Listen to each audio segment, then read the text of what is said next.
listening to Mr. Cemetery's Terror Tales.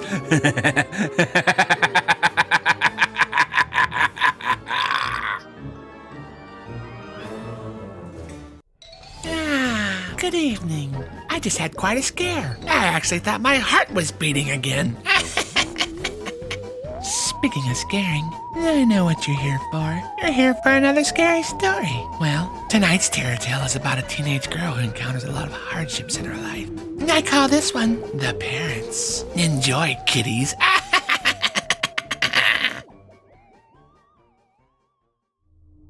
There was a teenage girl who wanted to go to a disco for the first time. She asked her parents for permission, but they said she was too young. When she argued with them, they refused to listen and sent her to her room. The girl was angry and decided to sneak out of the house. She really wanted to go to that nightclub. She took some pillows and put them under the blankets on her bed, so it looked like someone was sleeping there. Then she got all dressed up, put on some makeup, and slowly opened her bedroom door. She could hear her parents talking in the kitchen, so she quietly tiptoed down the stairs and made her way to the front door. When she got home later that night, she climbed into her bedroom window and found that her bed had been disturbed. The blankets were crumbled and there was a hole in the sheets, and there was also a hole in one of the pillows. And in the morning, when she came down for breakfast, she didn't say anything to her parents, but they were looking at her strangely. In the evening, her parents went out for dinner. The girl wanted to call one of her friends, but she had run out of minutes, so she went to the local store and topped off her cell phone. It was getting dark, and on her way back, she had to walk through a park. She was going down a dark and deserted path when all of a sudden, a masked man jumped out of the bushes and tried to attack her. He had a long iron bar in his hand and he swung it at her head. She managed to dodge the blow just in time, and the iron bar just whizzed past her ear. The girl immediately fled before the masked man could catch her. She ran as fast as she could, not daring to look back until she arrived at her front door. The girl's parents came home a few minutes later, and the terrified girl told them what happened. They scolded her for walking through the park on her own in the dark, and they told her to be more careful in the future. And they still gave her strange looks. The parents told their daughter to take a warm bath to relax and calm her nerves. The girl undressed and got into the bath. She shut her eyes and she tried to forget the disturbing events of the day. Suddenly, the door opened and the mother came rushing in with a toaster. Before the girl had a chance to react, the mother tried to throw the toaster into the bathtub. However, the woman misjudged the length of the wire and the toaster couldn't reach that far. The wire stopped it short and dropped it harmlessly on the bathroom floor. The girl had narrowly escaped being killed by an electric shock. Jumping out of the bath, the girl started screaming at her parents.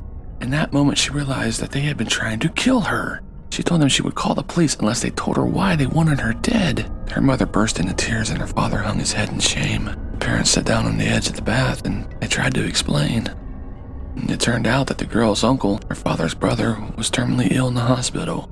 He was a businessman and he assumed a huge fortune during his long career. He had no children, so when he drew up his will, he decided to leave all of his wealth to his favorite niece. When the uncle died, the teenage girl would receive over $1 million, and if she died, the money would automatically go to her parents.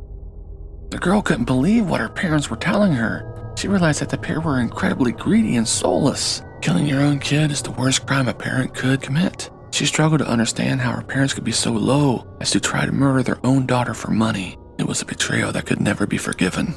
The girl immediately packed her belongings and left the house that very night. She booked into a cheap motel and decided to cut off all communication with her parents. Despite the many difficulties she faced, she tried to make a life for herself alone. She got a job and earned money to put herself through college. Although she was very busy, she set aside time each week to go visit her uncle in the hospital. In her first year of college, she met a guy in her class who seemed very nice. He wasn't very good looking, but he had an attractive personality. He was kind and gentle, and he always made sure he was there for her in times of trouble. When she was in his arms, she felt safe and protected. Finally, she found someone in her life that she could trust. A few months passed and the happy couple decided to get married. They had a modest wedding in a local church and invited all their friends to celebrate the joyous occasion with them. The girl insisted not to invite her parents to the wedding. When the guy asked about it, she told him how they tried to betray her. The day after the wedding, the newlyweds went on their honeymoon. They booked a short stay at the scenic resort in the mountains next to a shimmering lake. When they arrived, the location looked so beautiful that they decided to take a boat trip on the lake and take in the view. It was autumn and the leaves were falling from the trees. The sun was setting, casting an orange glow across the skies, and the resort was almost deserted.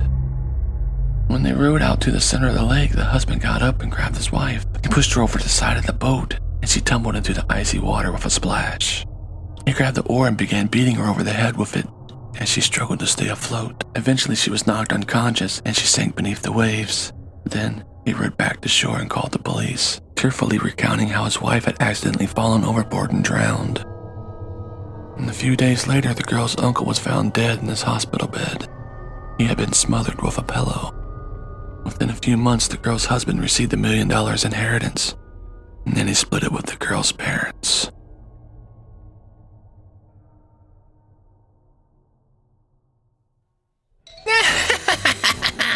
Wasn't that just a scream? No, it just goes to show you what, as I always say, the living is more scarier than the dead. You just never know who you can trust. Hey, kiddos! Are you ready for tonight's joke? Well, why did the Headless Horseman go into business? He wanted to get ahead in life. Join me over on Instagram at MrCemetery for more spooky fun. And I'll see you next week for another one of my terror tales. So until next time, remember to stay spooky.